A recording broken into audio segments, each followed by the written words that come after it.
Aventureros, muchas veces confundimos la tradición con la historia. ¿Qué ocurrió realmente en esos primeros años de fundación, de génesis, de Big Bang del cristianismo? ¿Hubo un único cristianismo que finalmente y prácticamente sin mayores derroteros llegó hasta la iglesia actual? ¿O hubo distintos cristianismos que de alguna forma convivieron durante una época y uno de ellos fue el victorioso? Hoy vamos a hablar del preludio, de la génesis del cristianismo, o deberíamos de decir los cristianismos. Y para hablarnos de ello tenemos, pues ya lo sabéis, a mi experto en cristianismo primitivo favorito, Antonio Piñero, que se pasa un ratito con nosotros para hablarnos de temas muy interesantes. ¿Listos? Comenzamos.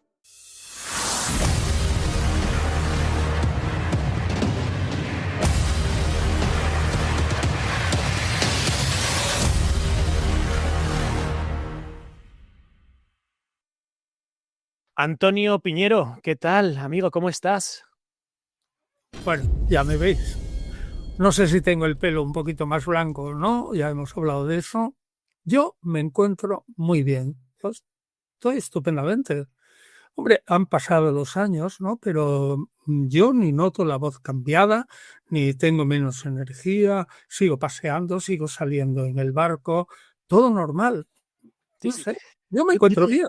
yo te decía antes que te he visto en una charla de hace 10 años, pues hablando de los cristianismos primitivos, ¿no?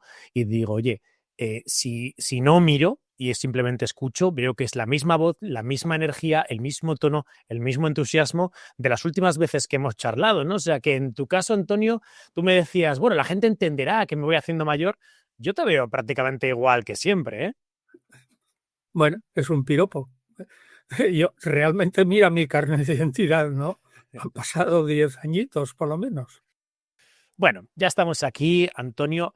¿Cómo nació el cristianismo? La verdad es que nueva obra que tenemos ahora en todas las librerías que has escrito en coautoría con Javier Alonso sobre esos orígenes, sobre esos primeros años del cristianismo, la verdadera historia de sus orígenes, de Jesús y la creación de la iglesia, la editorial Shackleton, que la verdad es que ha hecho una portada fantástica con el símbolo original del cristianismo, o eso es lo que todos tenemos de alguna forma en nuestra retina, ¿no? Nuestro estereotipo de el pez.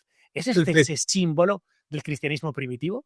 sí, es el símbolo porque el pez se dice ichthys en griego y es opuesto eh, mentalmente en acróstico, es decir, el acróstico quiere decir que cada una de las letras es el símbolo de un sintagma de una frase, ¿no? Es Jesús, CU de Dios, Hijo, ungido, Salvador, Soter. O sea que, fenomenal, ¿eh? Bueno, Ichthys, oye, pues Jesús, curioso. repito, CU de Dios, Hijo, Salvador, pez y cid. Ah. Y por eso era la contraseña de los cristianos. Era un truco para desaparecer, ¿no? De la policía que podría, no sé, si había jaleo, por ejemplo, en una ciudad como Antioquía o en Roma, entre cristianos y judíos o entre diversas etnias, la policía actuaba. La gente se cree que no había servicios secretos y había servicios secretos en el mundo antiguo y muy eficaces. Había una policía muy eficaz y en el momento en que había desórdenes de orden público, sí, al, a la autoridad le interesaba, la cortaban de raíz y no con, vamos, a palos y a veces a espadazos. Eran expeditivos, ¿no? Como se suele decir. Expeditivos absolutamente.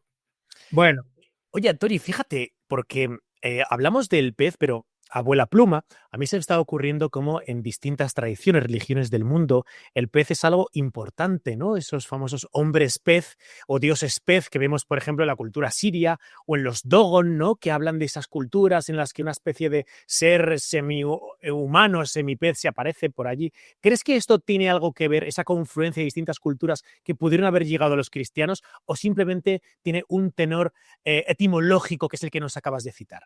sí, no, yo pienso que no, porque el cristianismo naciente y al principio, como sabéis, ¿no?, que se desarrolla en la zona de Palestina, Siria, tenía muy poco contacto más allá de lo que eran los nabateos, evidentemente, ¿no? Estaban al lado los árabes y en todo caso con los partos, pero más allá era muy difícil el contacto.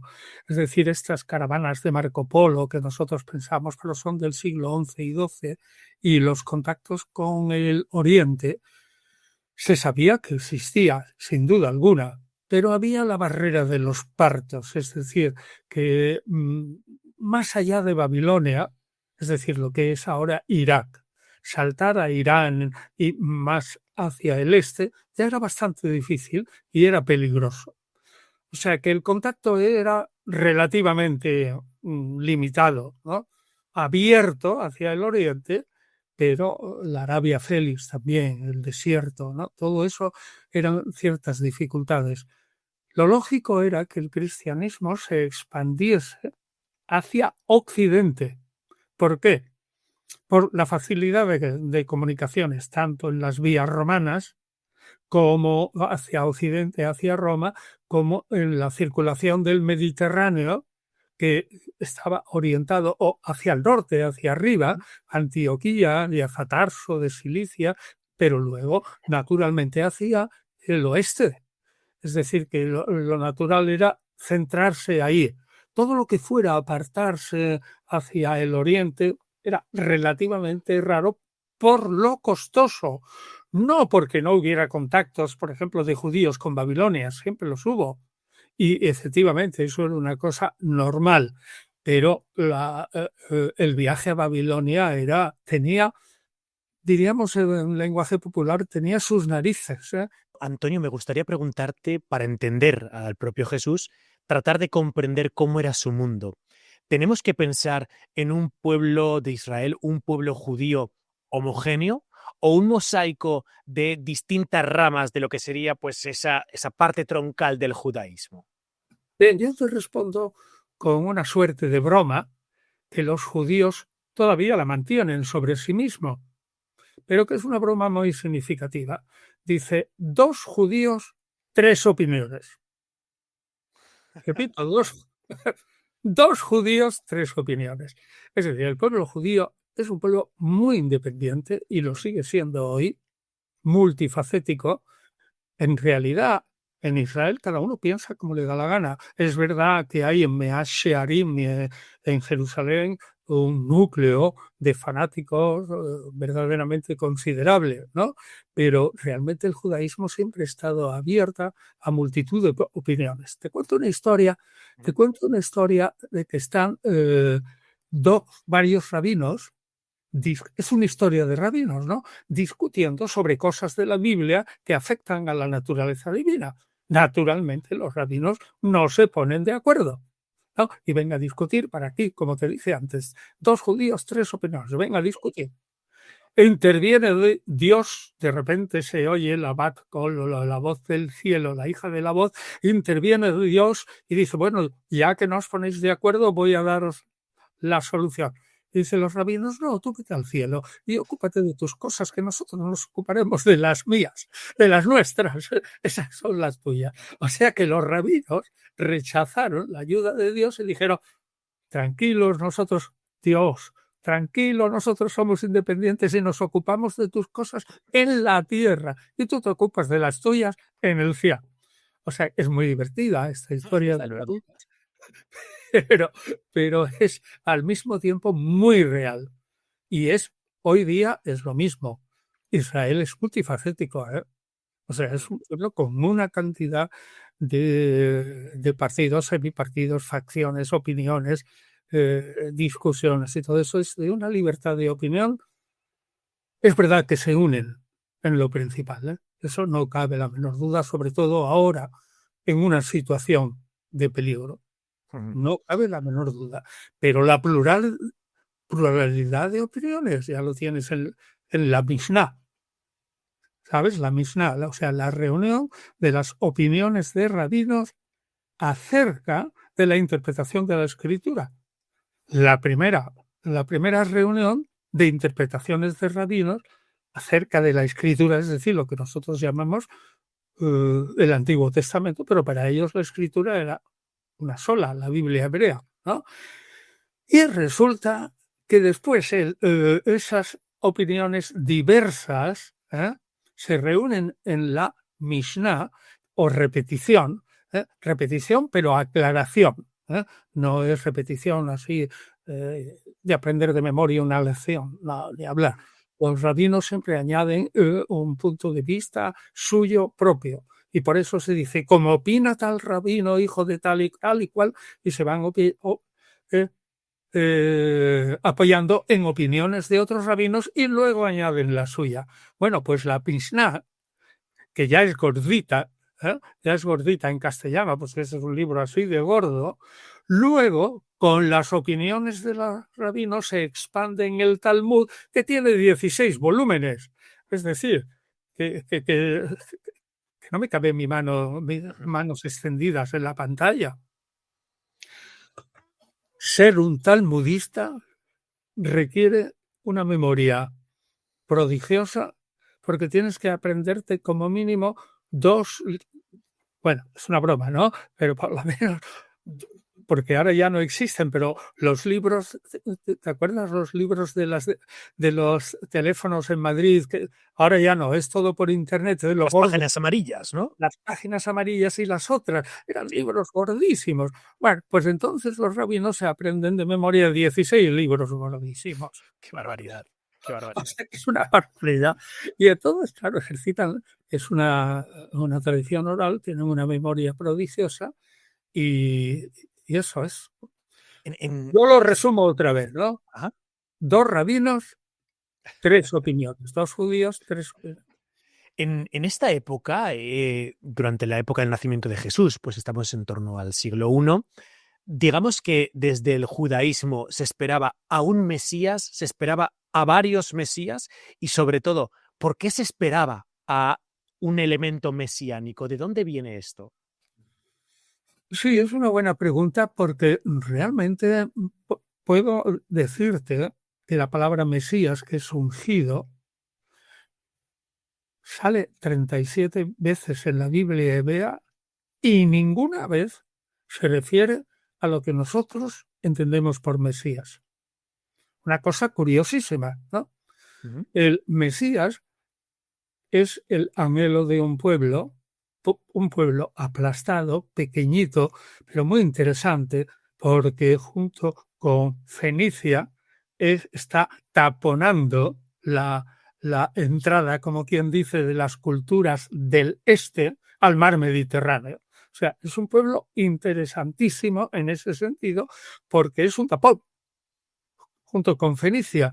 Y entonces eso, fíjate, por ejemplo, entre paréntesis, dicho entre paréntesis, luego me recuerdas tú, fíjate cómo le interesaba a los romanos que Israel fuera un pueblo rebelde y los fenicios de ahí y los de Siria. ¿Por qué? Porque los partos eran los enemigos naturales del Imperio Romano.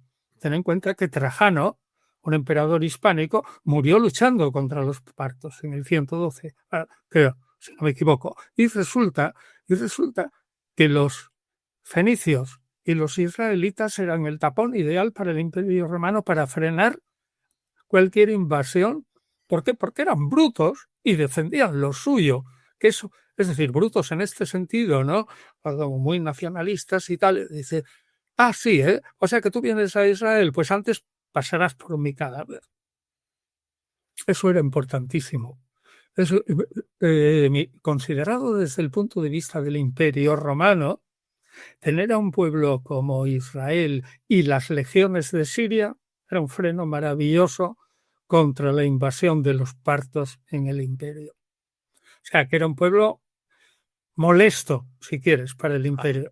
Molesto, irreductible, pero importante, hay que mantenerlo ahí. Es el tapón ideal. Ajá. ¿Y esperaban esa figura mesiánica para que se liberase? Verás, sí, ahora aterrizamos, tienes razón. Me he parado antes de tiempo.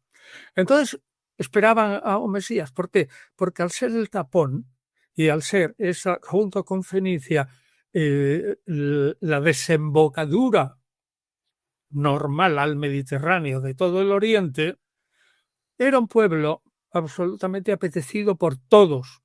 Entonces, a lo largo de la historia, Israel ha estado sobre todo pisoteado por Egipto, antes por los pueblos del mar, por los hititas, por los egipcios, por todo. Todos querían tener esa franja. Imagínate ahora Gaza,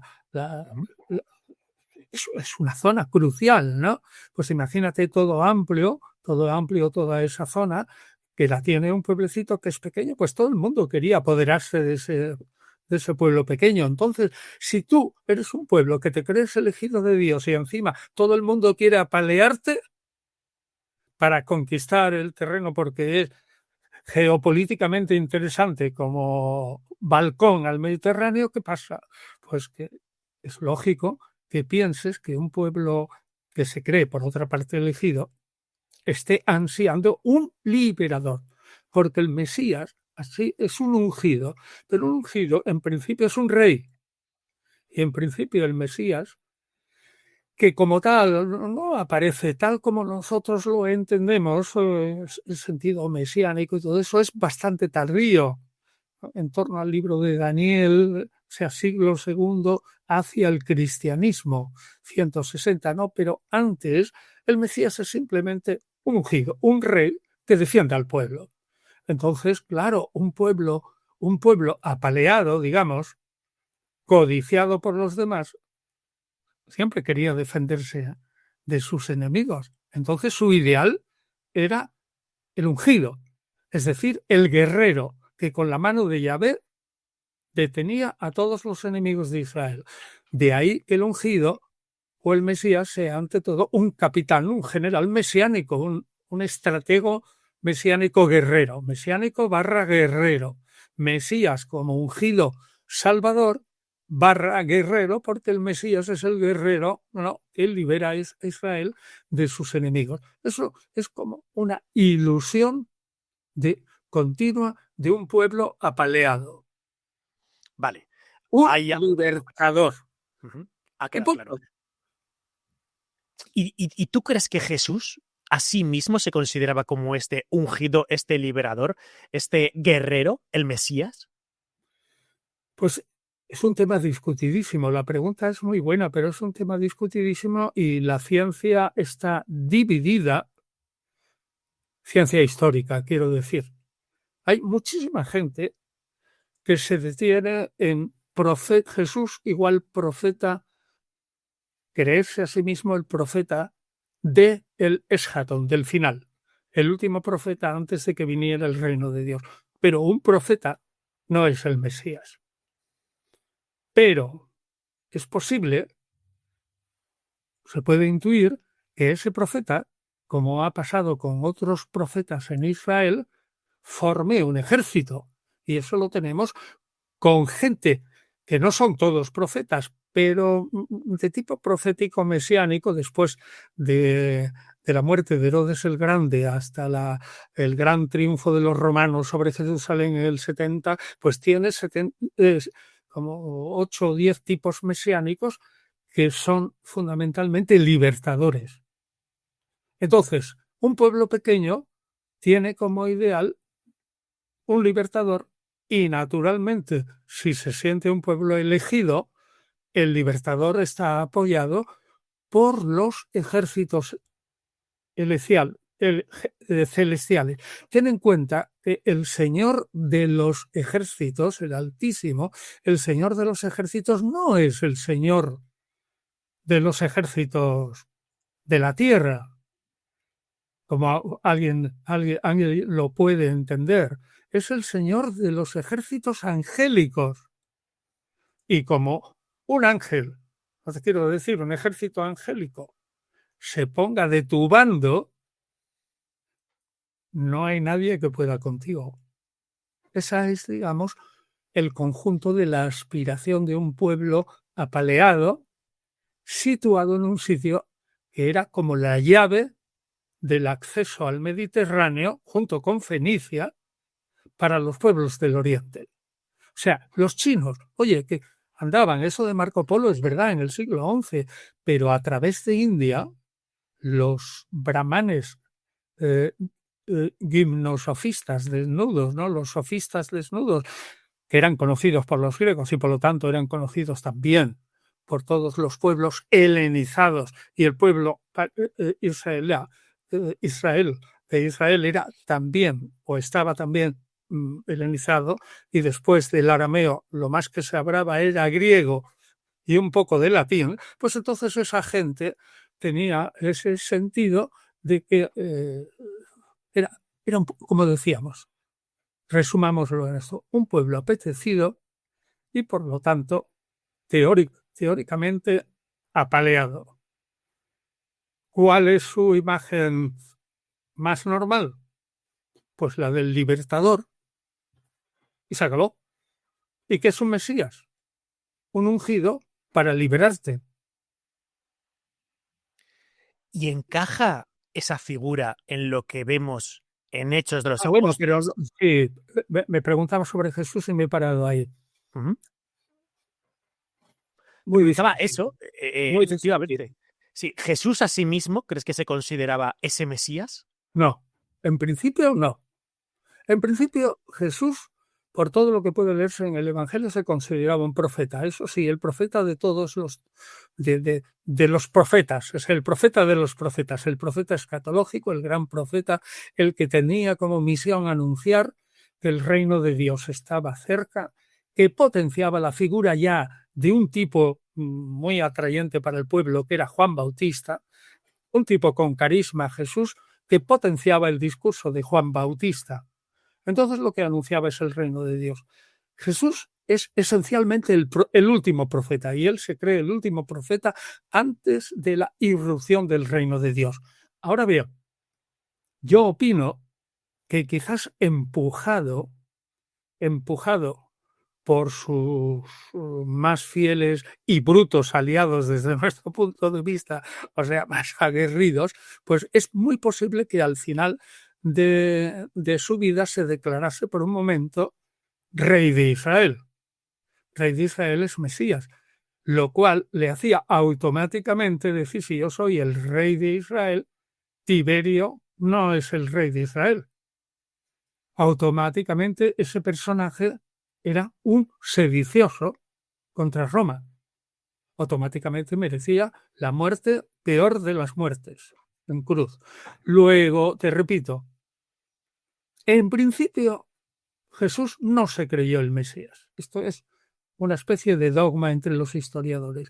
Y se discute si al final de su vida y empujado por los acontecimientos llegó a proclamarse en algún momento rey de Israel, enardecido, en el sentido de que quizás ese rey o ungido esperaba, con el capítulo 14 de Zacarías, ese profeta esperaba, como es natural, la irrupción durante su vida del reino de Dios.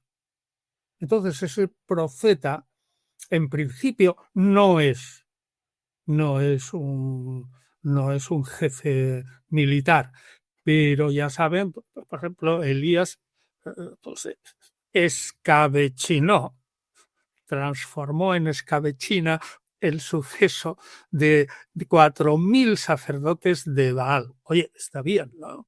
O sea que se liquidó a 4.000 tíos, ¿no? Y era un profeta, el gran profeta.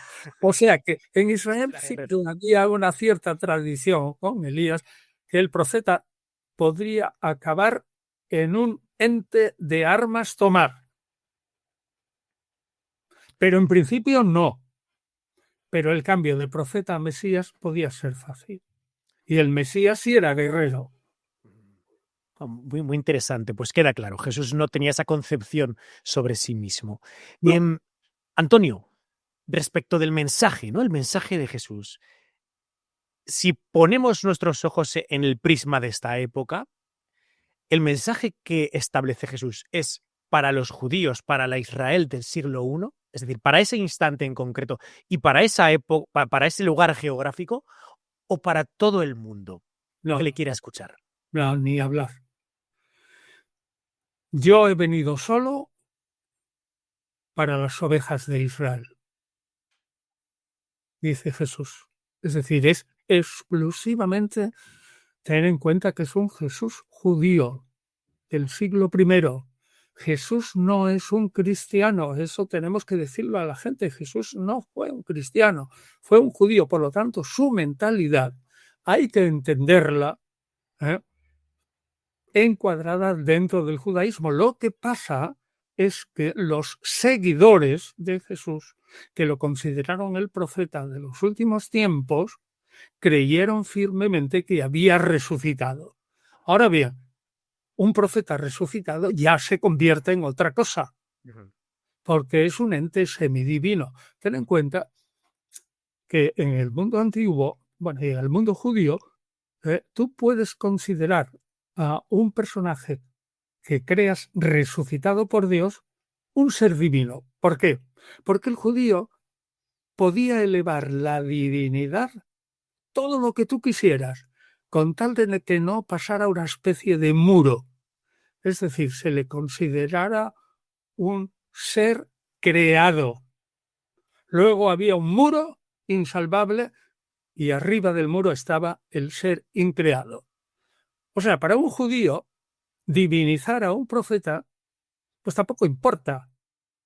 Es decir, que en el siglo II hubo una escisión entre Rabí Akiva y otros porque al lado del trono de Dios habían puesto un trono pequeñito, un poquito más pequeño para el Mesías. Era una suerte de divinización del Mesías. Algunos judíos se escandalizaron y algunos rabinos, incluso, entre paréntesis, atetizaron, es decir, excomulgaron a Hillel. Bueno, enseguida a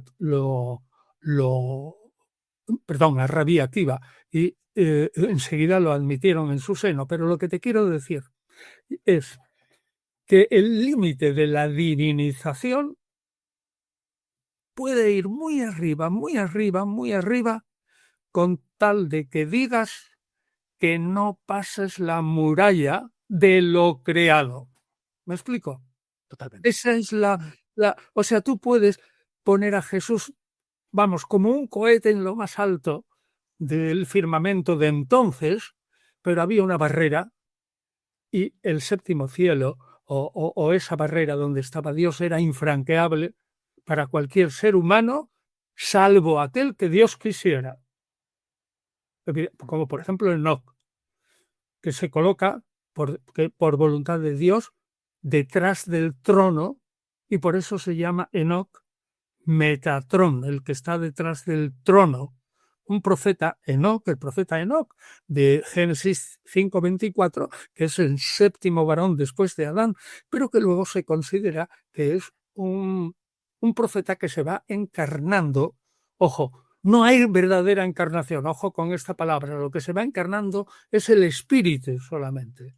O sea, no es una encarnación con cuerpo y alma como entiende la gente. No existe eso en el judaísmo. En el judaísmo sí existe la transmisión del espíritu. Por ejemplo, el más famoso, de Elías a Eliseo.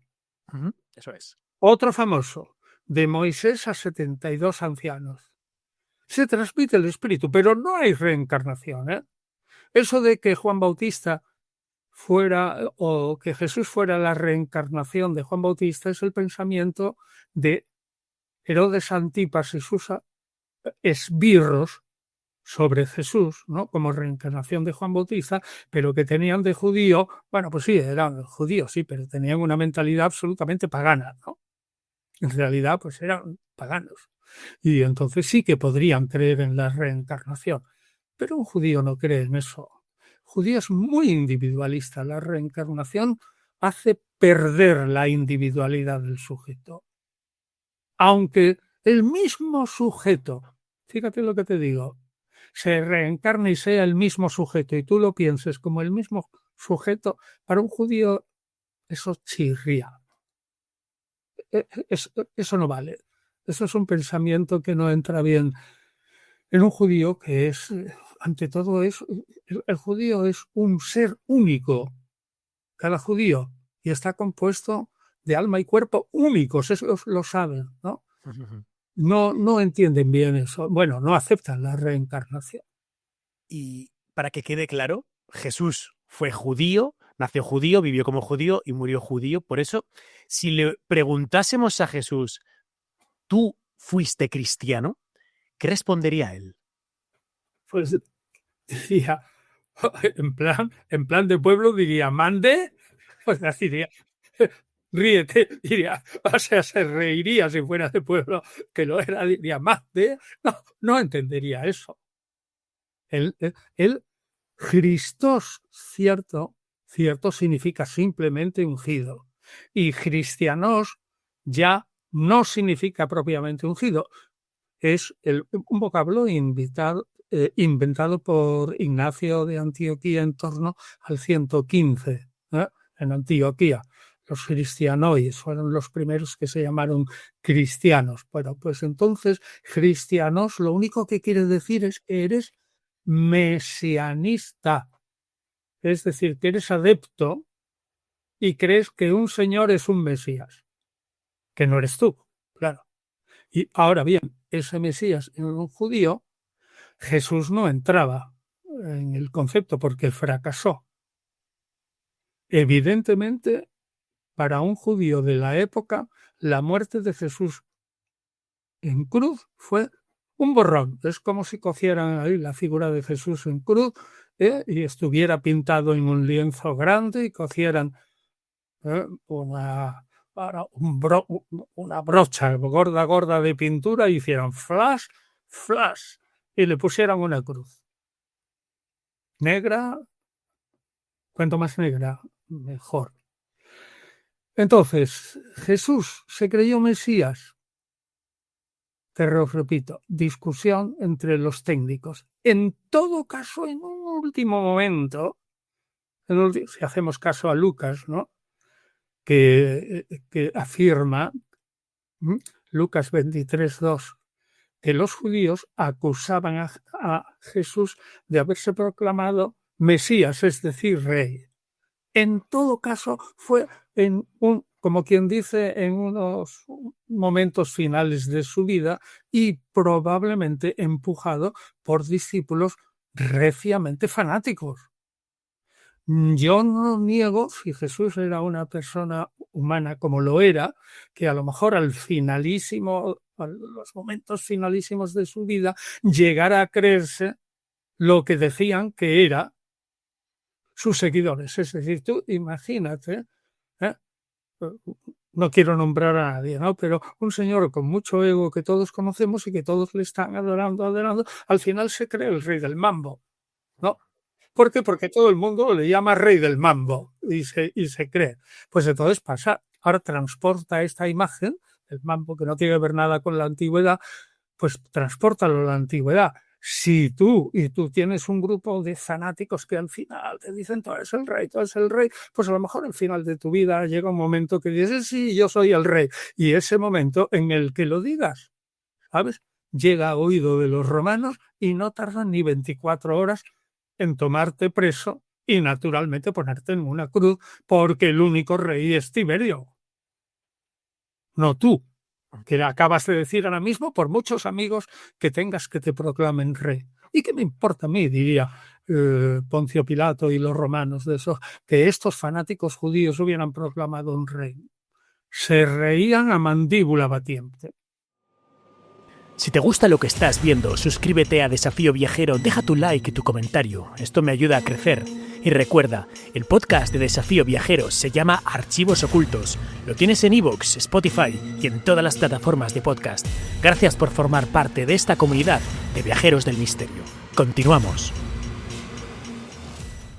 Por lo tanto, Antonio, la diferencia entre ese éxito final que tiene Jesús, porque es verdad que en vida, tú lo has señalado, ¿no?, el mensaje de Jesús en vida es un fracaso y no es sino hasta su muerte y resurrección, según los evangelios, cuando eso se transforma en una victoria. ¿Sería esa la diferencia entre Jesús y el resto de los pretendientes mesiánicos de la época cuyo mensaje no nos ha llegado hasta el día de hoy? Pues sí. Y este es uno de los grandes misterios, ¿no? Bueno, la gente dice es que Jesús tuvo la suerte de tener un Pablo. Y un Pablo era un mercader extraordinario de ideas Y Pablo tuvo la suerte de tener un montón de discípulos que siguieron su mensaje. Es decir, con esto estamos diciendo una cosa que me parece evidente, ¿no? Que el cristianismo se va desarrollando lentamente, que es una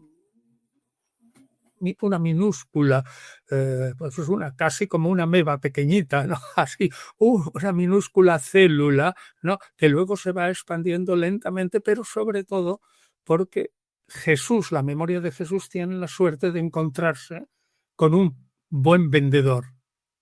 Y Pablo fue un buen vendedor y tuvo la suerte de estar en el sitio, en el siglo I, donde se podían vender esas ideas, en el Mediterráneo oriental.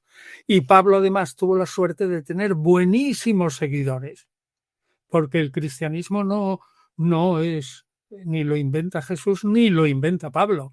Ninguno de los dos pensaba fundar ninguna religión, ni tampoco los seguidores de Pablo, sino que el cristianismo es un proceso lento que como fundamento tiene a Jesús.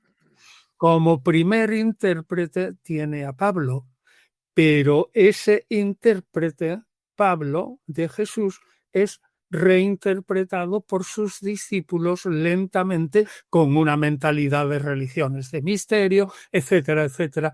Es decir, en un momento apto, es un momento clave de la historia, ¿no? Yo creo que era Husserl el que lo decía, ¿no? Que era un momento filósofo, Husserl, ¿no?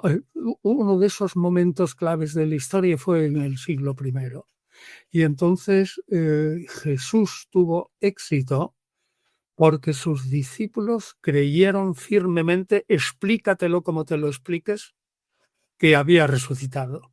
Por lo tanto, que estaba a la vera de Dios. O sea, no a la misma distancia, pero cerquita. Siempre hay una barrera, ¿no?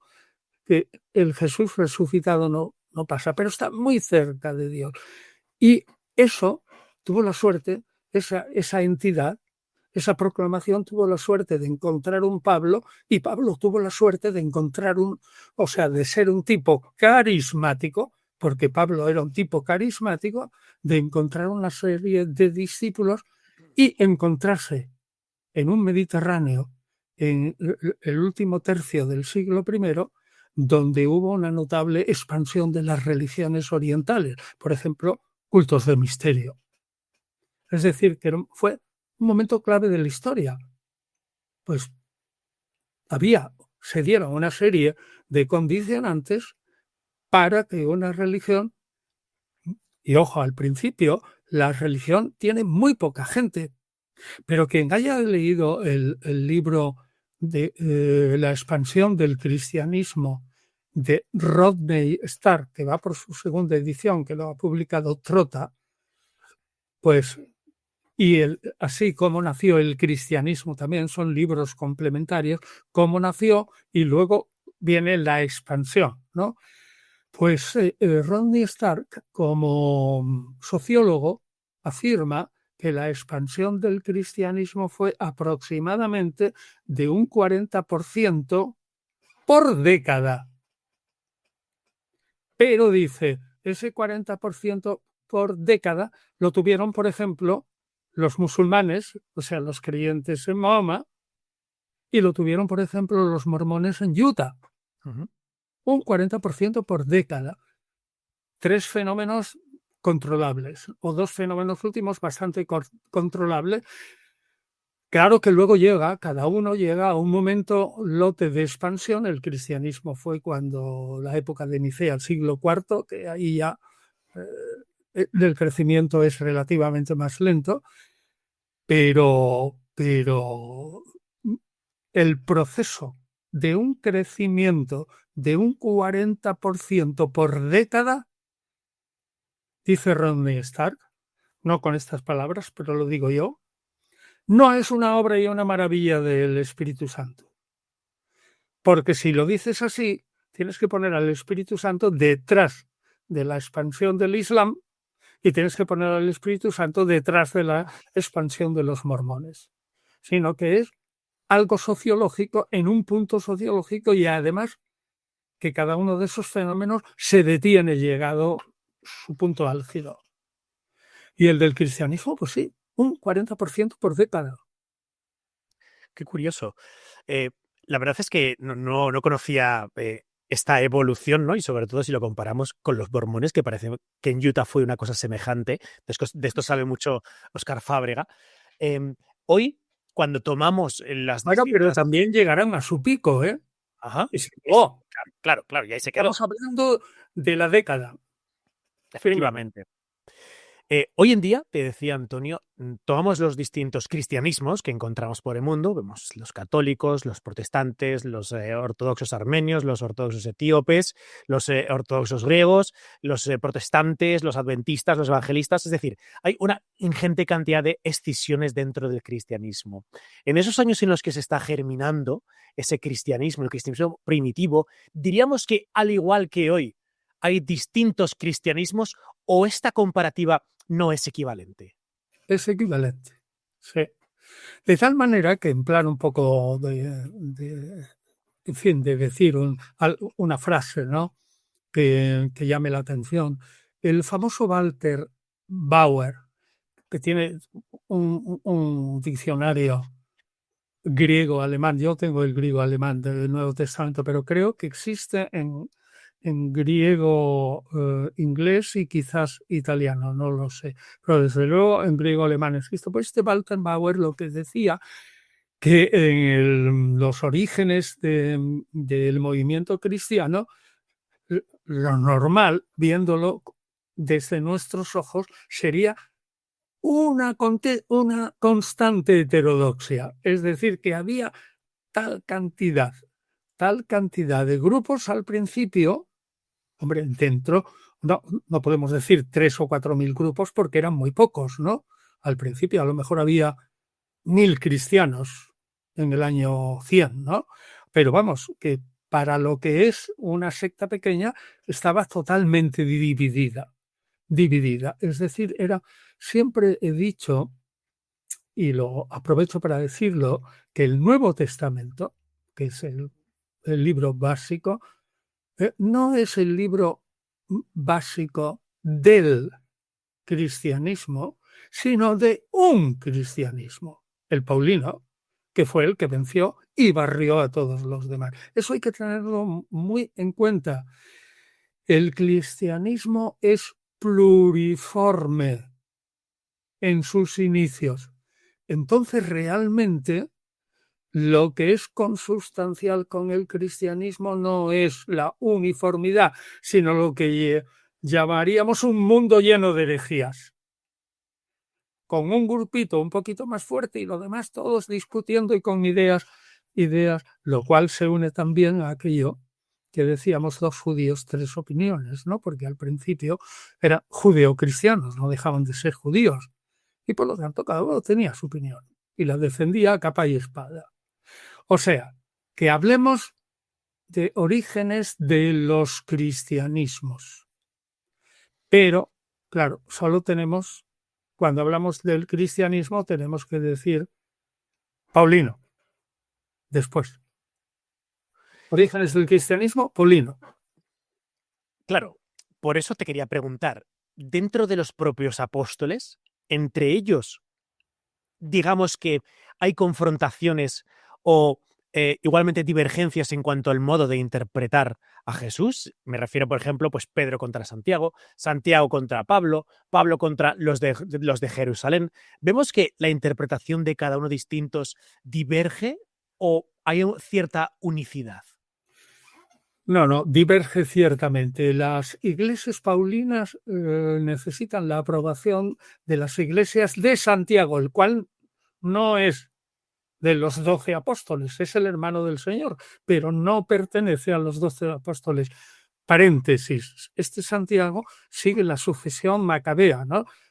Ha muerto Jesús, pues el hermano de Jesús, Santiago, el hermano mayor, pues es el que toma la primacía dentro del grupo. Cierro paréntesis. Entonces, lo que quiero decir es que al principio, lo fundamental es seguir a Jesús. Y como cada uno siente a un Jesús resucitado de una manera distinta, precisamente porque resurrección y las apariciones, que son el germen de los cristianismos, ¿no? Esos son plurales. Y la manera de entender a un Jesús resucitado es plural. Y Pablo tiene su propio evangelio, o sea, su propia proclamación, porque al fin y al cabo a él, dice, ¿no?, como un aborto, en 1 Corintios, ¿no?, dice, se me apareció también a mí, 1 Corintios 15, 7, por ahí, ¿no? Cito de memoria, ¿no? Y se me apareció también a mí el último. O sea que al principio el cristianismo es plurifacético. Pero todo plurifacetismo tiende a evaporarse, salvo aquellas formas que consiguen una cierta masa crítica de adeptos. Si consigue una cierta masa crítica de adeptos, dura. Por ejemplo, los judeocristianos consiguen una masa crítica de adeptos, es decir, los que interpretan a Jesús como el Mesías, pero como hombre, o sea, no divinizan a Jesús, por decirlo en el rasgo principal.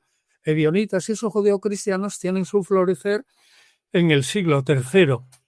La literatura pseudo-clementina, Clemente, el pseudo secretario de Pedro Apóstol, ¿no?, que es una literatura del siglo III, tiene su florecimiento en el siglo III y IV, y luego decae.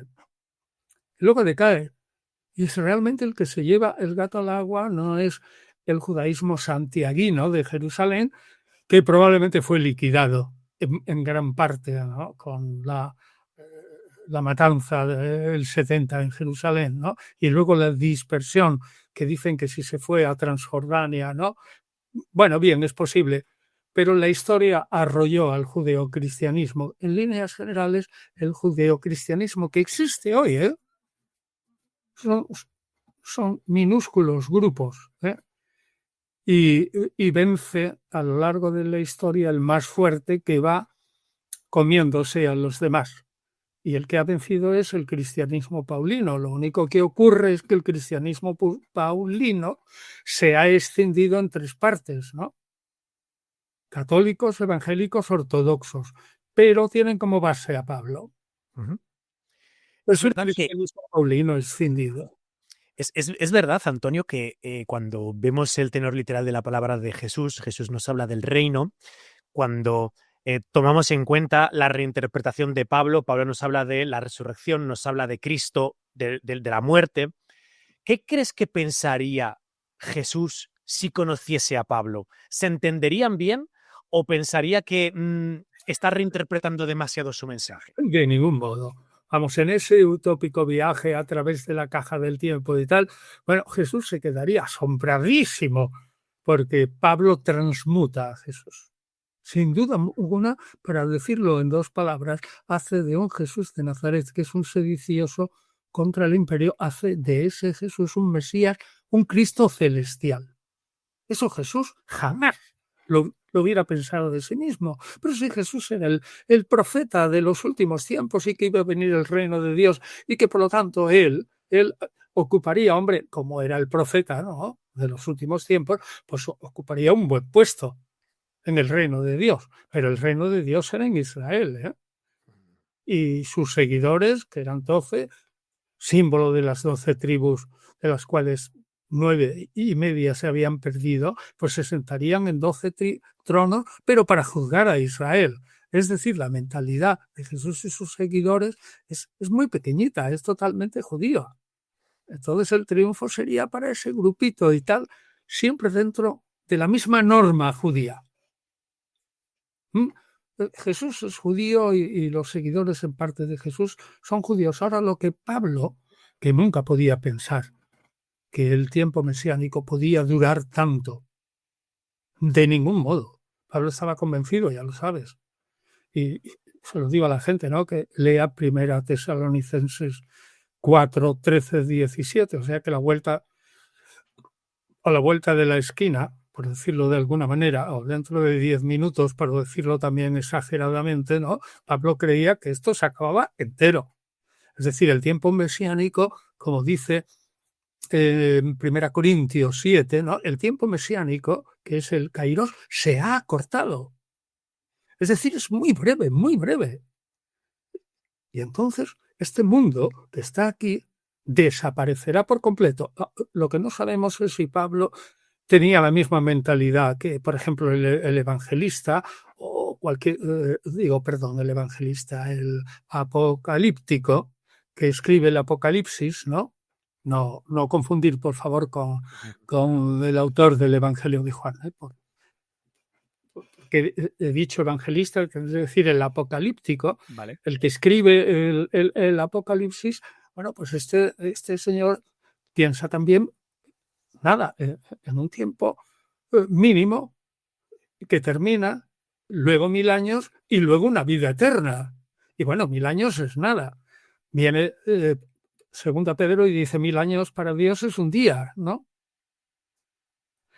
Total, que Pablo, de quien hablamos al principio, que es el primer reinterpretador de Jesús, pensaba que el kairos, es decir, el tiempo oportuno, el tiempo mesiánico, era brevísimo, brevísimo, y que estaba a punto, es decir, no solo era brevísimo, sino que Dios lo había acortado. No sé si lo dijo por revelación o por entusiasmo, pero lo cierto es que ese tiempo mesiánico era todavía más breve, quedaba poquísimo, y Pablo no moriría, sino que sería arrebatado por una nube y sería llevado junto a, eso lo dice en 1 Tesalonicenses 4, él no muere. Estando vivo perfectamente, ¿no? Pues es arrebatado con una nube y para estar siempre con el Señor. O sea, que es que este pensamiento del mesianismo primitivo no tiene que ver, a veces cuando se analizan los detalles, dice, bueno, pues totalmente judío y totalmente extraño en algún aspecto para un señor que no haya estudiado a fondo la historia del judaísmo y de la Iglesia, pues dice, bueno, ¿qué dicen esta gente aquí, no?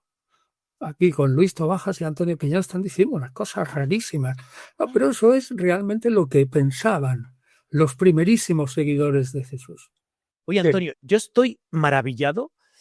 Primero, ¿cómo te cunde tanto? Porque las personas que ahora mismo están siguiendo este programa estarán diciendo, bueno, Antonio Piñero acaba de publicar su obra de Gnosis, pero de repente Shackleton publica Cómo nació el cristianismo, obra que tenemos ya en todas las librerías con Javier Alonso, y que a mí me gustaría que nos contases, igual que hablas del nacimiento del cristianismo, cómo nace la génesis de esta obra.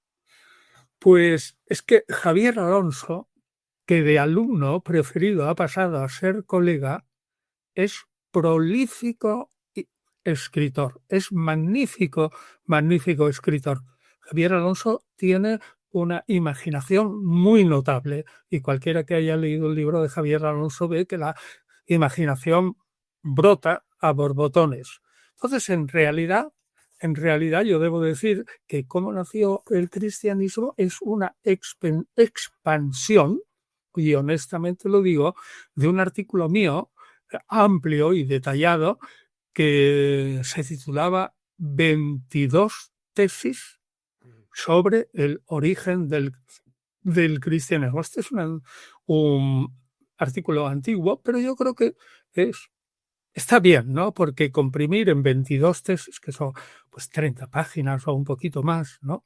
Pero a Javier Alonso, así te lo digo, con una buena idea y toda la formación que él tiene del mundo antiguo, sobre todo, del mundo semítico, Palestina, Siria y todo eso, que es verdaderamente importante, pues entonces eso es de fábula.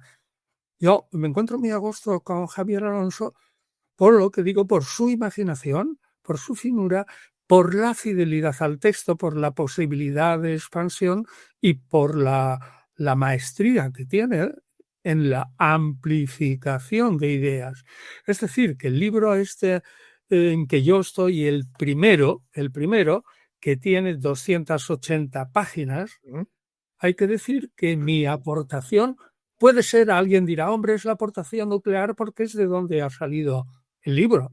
Pero es que si yo soy honesto, 22 tesis sobre los orígenes del cristianismo, aunque sean nucleares, eso son 40 páginas, todo lo más. Claro. Y el libro tiene 286 páginas. Luego ahí está una mano maestra y es Javier Alonso. No te quepa la menor duda que es un hombre prolífico, de mucha imaginación, que conoce muy, muy, muy bien el mundo semítico. Bueno, pues un hombre que habla árabe perfectamente, que habla hebreo, tanto que entiende muy bien hebreo moderno también. Es decir, un hombre que conoce el alemán también, que era raro, porque la gente se detenía con el muro del alemán, ¿no? Era el inglés solo y el francés, si es que lo aprendía en la escuela. O sea, que es un hombre que está bien dotado y que conoce en parte también la parte griega del cristianismo, claro, lo conoce fundamentalmente, y eso debo decirlo, por contacto conmigo. Pero él aporta también la parte semítica, es que es importante. El cristianismo es una secta judía, en principio, que solo se diferencia de los demás al principio, en sostener que Jesús es el Mesías y que el Mesías había venido ya. Ahora bien, para los judíos corrientes era una pastillita intragable, porque de ninguna manera podrían considerar que el Mesías podía terminar como terminó Jesús.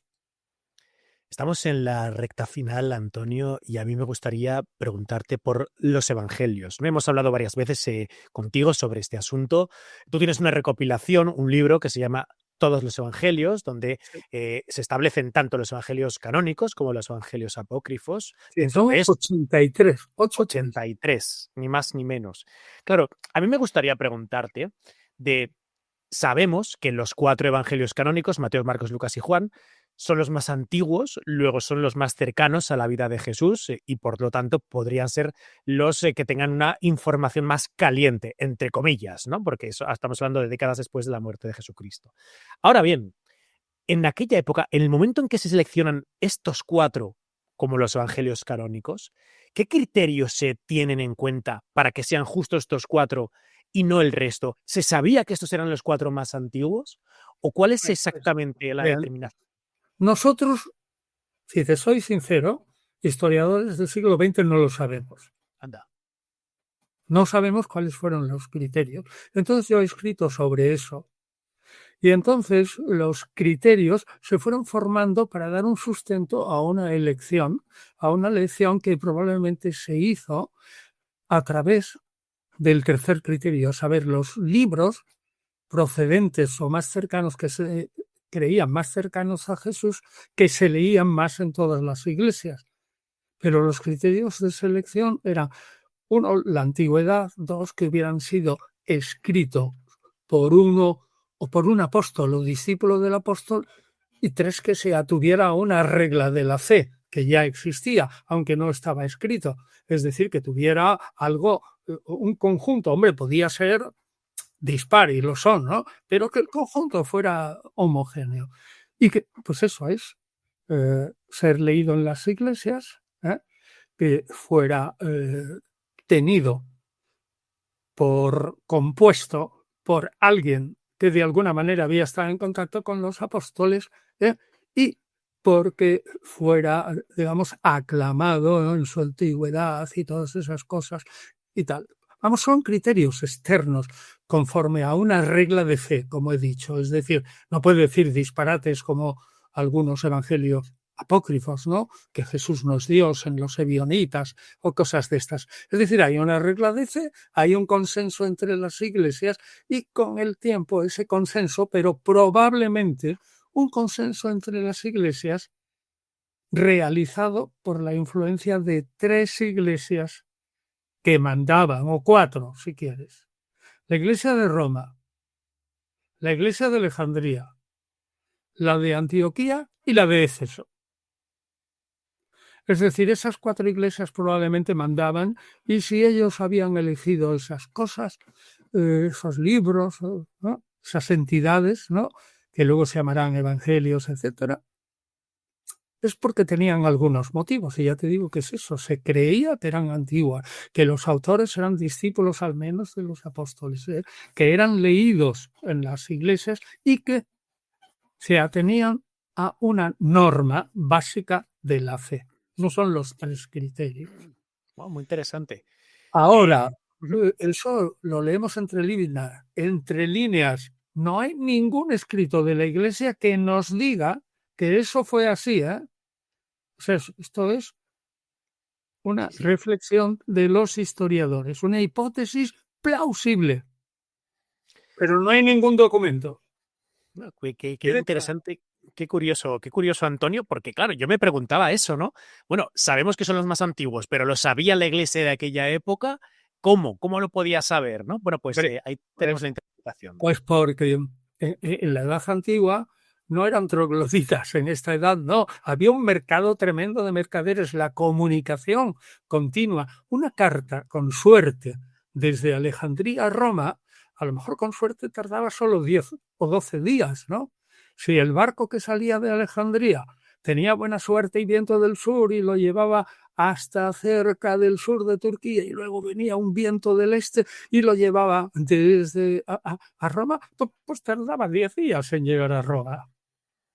Es decir, que con suerte una carta, si iba por tierra, podía tardar 2 meses por la vía Egnatia y por todas esas vías, a base de que había postas, correos postales, gente que se dedicaba a la mercadería, o podía tardar 1 mes si tú le pagabas dinero, una parte, a un mercader, que luego el receptor de la carta pagaba la otra parte para que la carta fuera entregada. O sea, tú no entregabas toda la pasta al señor, sino que el receptor entregaba también otro dinero, con lo cual tú te garantizabas que entregaran su carta, porque si le dabas todo el dinero, el señor al salir del puerto de Cesarea, ¿no?, o de Alejandría, haría con la carta así y la podía tirar. Claro.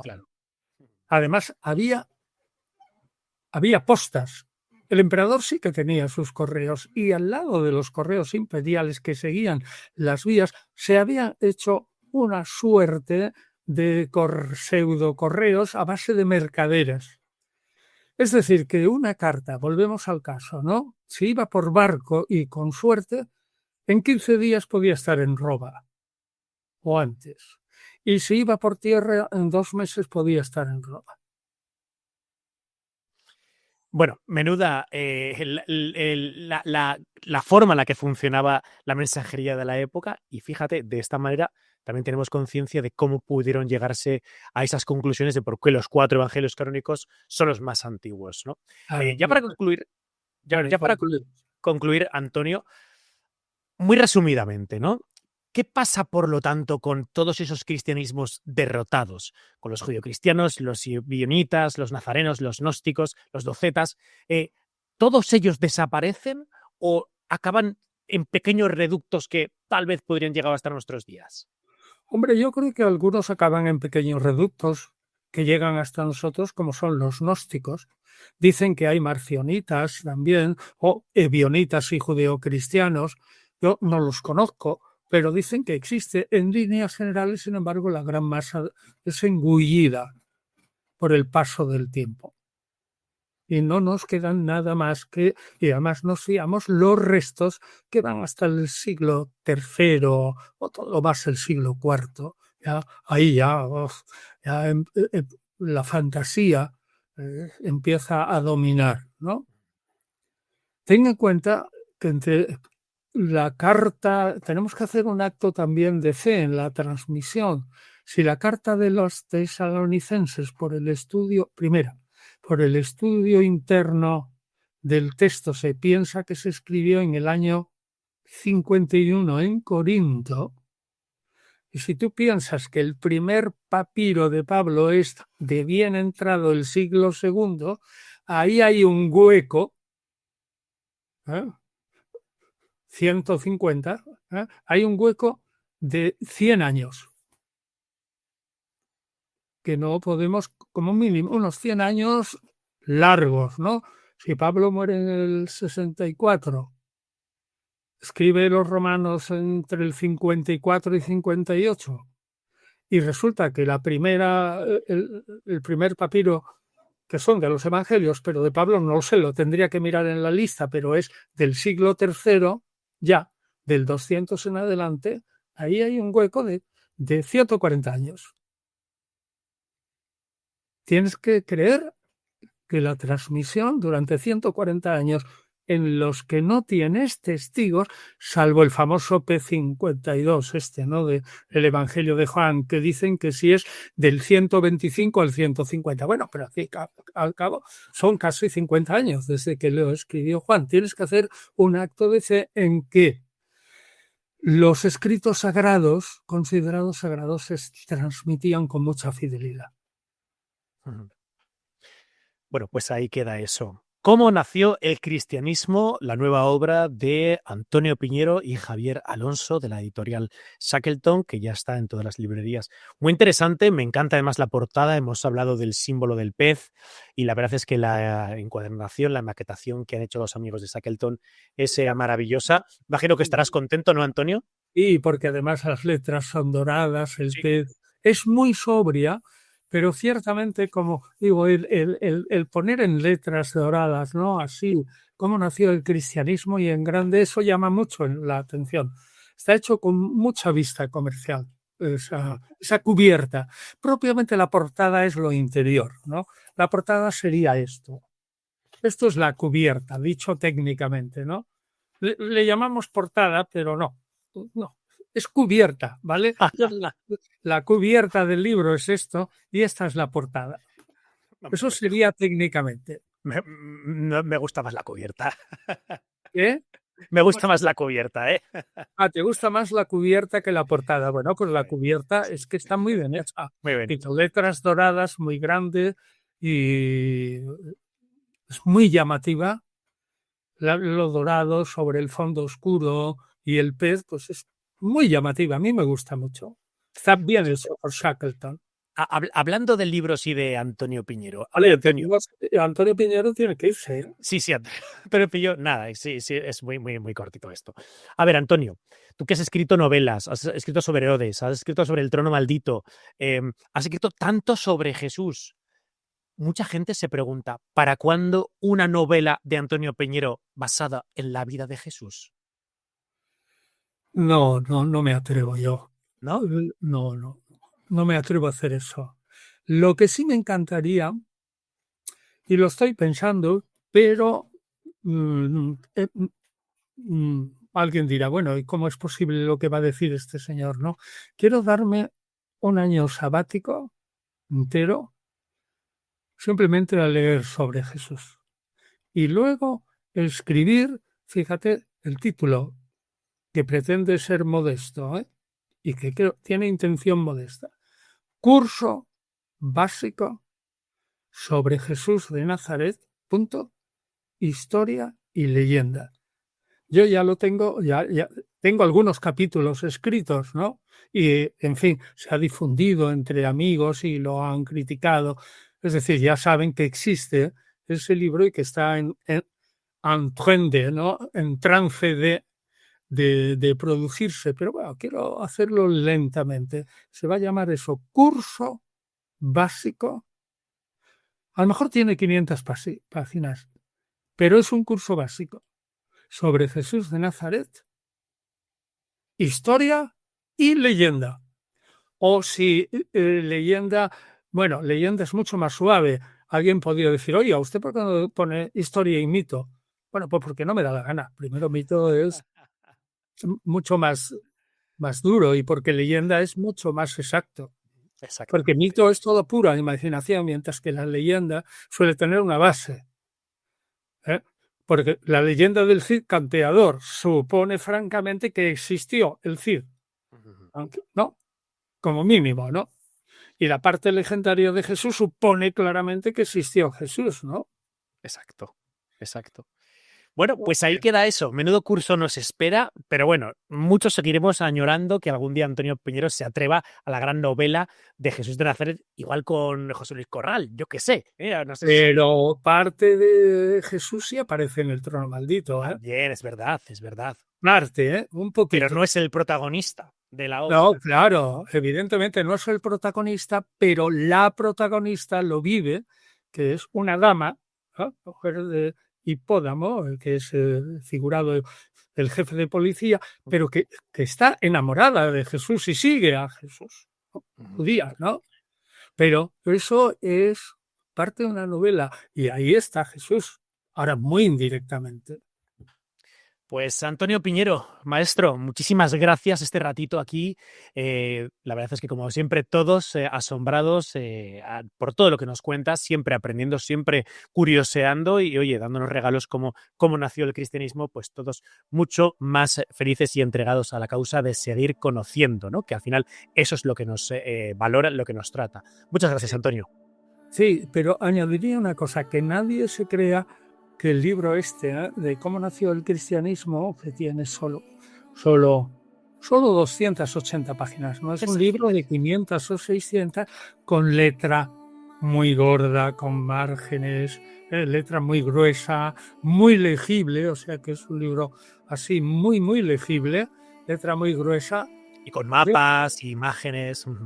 Sí, o sea que yo creo que es un libro del que yo estoy contento.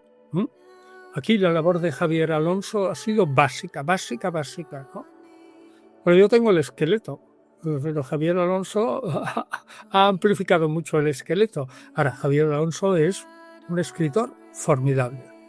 Así, sencillamente formidable. Le tendremos que traer por aquí, Antonio. Tienes que traerlo porque además es un hombre muy agradable y bueno, es muy simpático. Además, en su vida está todo el tiempo diciendo bromas y es que te ríes con él muchísimo porque tiene cada salida. Es un bromista impenitente. Lo que ha hecho ese hombre de bromas, eso sí, algún día lo dictara, sería para ponerlo en un libro porque ha hecho bromas magistrales. Bueno, no te quedas atrás. Tú también tienes un sentido del humor muy, muy, muy alto. Pero él ha hecho bromas reales. Que las cuente algún día si se atreve. Pero que las cuente él, ¿eh? Yo solo digo que tiene un tesoro de acciones profundamente bromistas, acciones, que vamos, es que dices, caramba, pero ¿cómo ha hecho eso este hombre? Pues lo hizo. Le preguntaremos. Pregúntale a Javier Alonso a ver si se atreve a decirlo, porque no creo que se atreva. Bueno, yo le tiraré de la lengua. Ya sabes que me gusta tirar un poco de la lengua. Oye, Antonio, que muchas gracias, como siempre, muy amable, como siempre, pues eso, lo que te digo, un honor el tenerte aquí este ratito y te dejo las últimas palabras para que te despidas. No, nada, saludos a todos, encantado, gracias a ti. Luis, siempre lo he dicho, el catedrático estudioso que está ahí encerrado en una cueva no tiene ninguna proyección, sino es gracias a ustedes, los reporteros, periodistas, lo que hacéis esto. Así que siempre lo digo, me dan las gracias. Y yo digo, el que agradezco soy yo. ¿Y cuántas veces me has oído? Un catedrático de universidad, por decir elevadito, ¿no? Un catedrático de universidad es casi un 0 a la izquierda si no tiene un amigo periodista. Bueno, pues no. Lo he dicho 1000 veces y lo repito. Pues nada. Aventureros, muchas gracias por este ratito que habéis pasado aquí conmigo, con Antonio Piñero, hablando de cómo nació el cristianismo, la verdadera historia de sus orígenes, de Jesús a la creación de la Iglesia. Gracias, amigos, y nos vemos en el próximo episodio. Hasta la vista, aventureros.